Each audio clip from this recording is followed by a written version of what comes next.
Welcome to the Chief's Garage. I'm Eugene. Thanks for stopping in. In this video, we're going to take a look at probably one of my least favorite, parts of an engine build, and that's gapping piston rings. To me, guys, it's just a necessary evil. It's monotonous to me, and although I do it, it's not one of the things that I enjoy the most.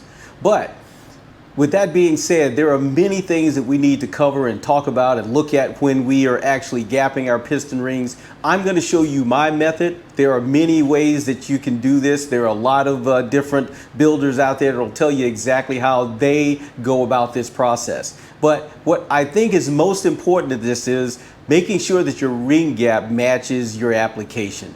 And for our application, we at some point want this engine to be able to see boost or to be supercharged, turbocharged, whether we use nitrous, it doesn't matter.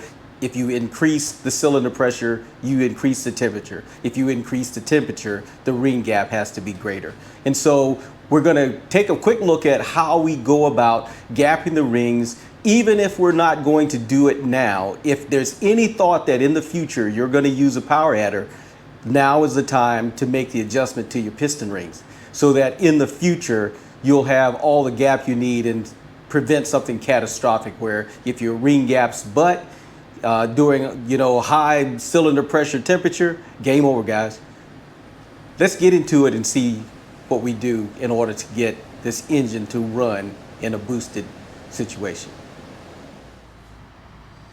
Guys, I've got a couple of things laid out here, and this is my method. First of all, my piston ring set came with my stroker assembly, and it says Race Tech, but inside this box are Hastings rings.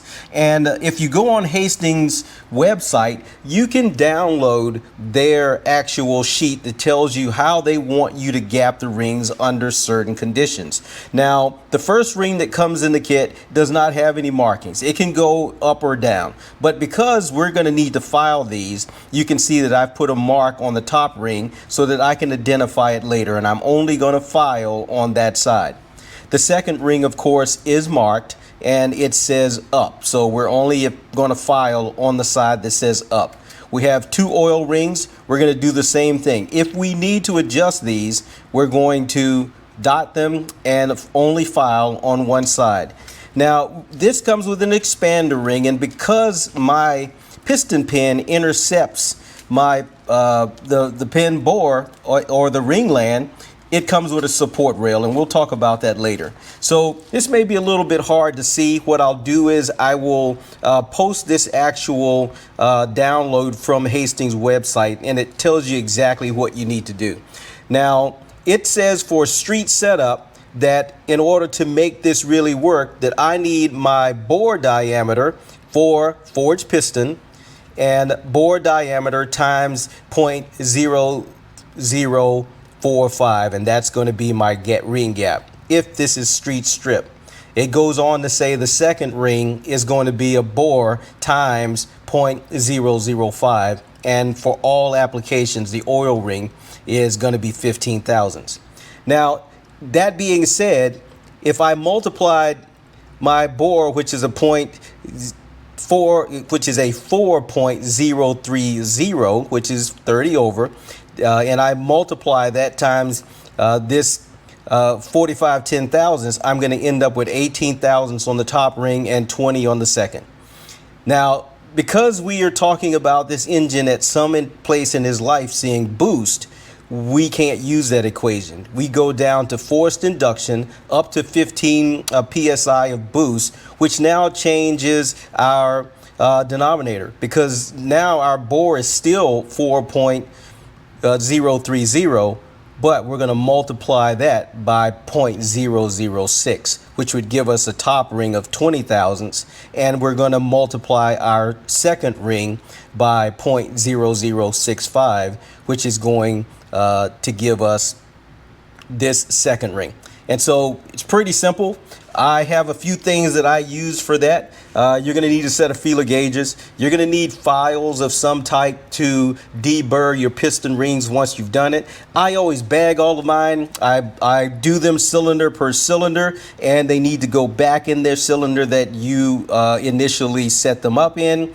And sometimes this is just a knife honing kit, and I like this little hard Arkansas stone in here because it does a really good job of deburring a piston and getting that burr off of it.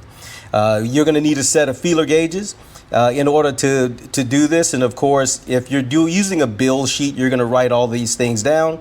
And there's a couple of different ones out there. I use the one from Hot Rod magazine, which basically lets you document your entire build. So let's go over to the engine here real quick, and I'll show you a couple other things you need. You're going to need a way to square your piston rings in the cylinder. Now you can use a piston itself to do this, to push it down. As long as you get it down about 2 inches inside the bore, you'll be fine. But this is an inexpensive device. It fits multiple different cylinders, and I've had it for years. Probably paid about 25 bucks for it, and it allows me to adjust it to the bore. And when you put the piston ring in, pushes it down, squares it in the bore, lets you take your readings on the piston ring. And after you know what it is, then I don't have one of the fancy, devices for filing rings. I've had this one for years. It works great. It has a diamond stone in it. Lets me take material off the ring pretty quick. Guys, I would tell you, if you're blessed to have one of the ones that is, micrometer with a motor, man, that's pretty cool. But I don't have one of those, so this is what I use.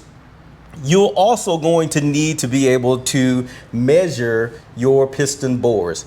And for me, because this is a 30/331, I've got my micrometer set up to 4.030, set my dial bore gauge up to 4.030, and you're going to take each one of these cylinders, measure it, and use the multiplication factor that I just spoke of from the manufacturer of the piston rings to come up with your bore size.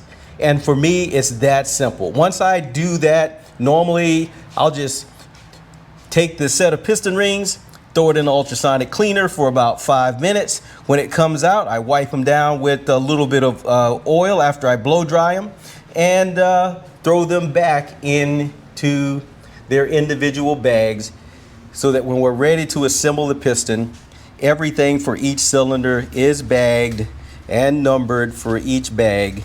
And that's my process, guys. It really is that simple. Not a bunch to it. It's monotonous. It's one ring after the other. I've already looked at these right out of the package. These would go right into the cylinder if we weren't, thinking about some boost in the future. I'm already getting 18 and 20 on the first and second rings. I didn't even try the oil ring yet, but right out of the box, they were pretty close.